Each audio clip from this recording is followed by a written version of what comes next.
Seth Frantzman, thanks for joining us. You wrote an article in the Jerusalem Post about a joint U.S.-Israel exercise called Juniper Oak. Why was that so important? Well, it's the largest exercise that apparently has ever happened between Israel and the United States. And it also comes under U.S. Central Command. Several years ago, Israel was under actually European Command, which is similar to Turkey in the region, partly because Israel didn't have a lot of relations with countries in the region. But U.S. Central Command, which is the main command that, as people know, ran the global war on terror in places like Iraq and Syria. So it's logical that Israel would be underneath their area of operations. And this massive drill brought together something like 140 aircraft, including B-52s flown all the way from the U.S., F-35s, F-15s, F-16s. I mean, just a massive amount of weaponry and ordnance. There was the use of precision artillery systems, and there was a bunch of naval boats, including an aircraft carrier. So this was a very important exercise. It just shows how Israel is, the key U.S. ally in the region. What impact does it have in the region?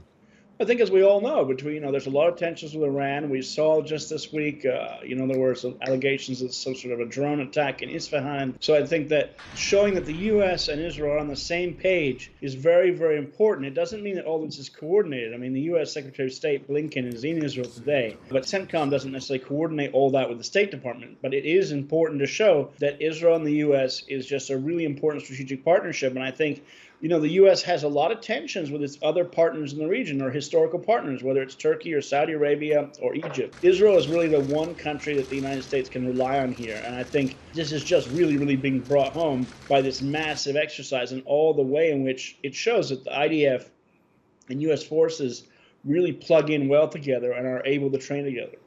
Does this send a clear signal to Iran? Definitely. If you're the Iranian regime and you're building, drones or missiles or a nuclear program or whatever, I mean, they don't add up when it comes to looking at the immense power that the United States and Israel can project here. Iran doesn't have a real air force. It doesn't have a big conventional military. It does have these systems like missiles, and it is building these nuclear arms apparently. But when you just see 140 aircraft coming together, I mean, this is just an immense amount of power, especially with B-52s and things like that can be projected in the region. I think Iran understands that it doesn't want to mess around here, and that the Iranian regime is not in the place it was 5 years ago. It doesn't have a lot of friends in the West or Washington anymore. At the end of your article, Seth, you said Juniper Oak is a curtain raiser on the future of combat in the Middle East. What do you mean by that? I think the use of unmanned systems, drones. I think the use of this HIMARS system, which is a precision artillery that's been deployed in Ukraine, the F-35s, and a lot of the technology behind this just shows a kind of way in which warfare is becoming, faster, more high-tech, more artificial intelligence, more digital. Israel, 30 years ago or 40 years ago, it was a very important military in the region. It was able to defeat countries in the region, but in terms of its abilities to be one-to-one with the United States, it just wasn't there. I think nowadays we're all seeing the degree to which it's making technology that is on U.S. tanks. It's making the technology that helps the United States. So we're just seeing a really unique and unprecedented partnership. And that's why I think when we look at the next kind of conflicts that will be fought, what we saw in Juniper Oak is an evidence of how those conflicts will go. Sending a signal to Iran, a question's been asked for years. Will Israel, with U.S. help, attack Iran's nuclear facilities? And if so, can they be effective?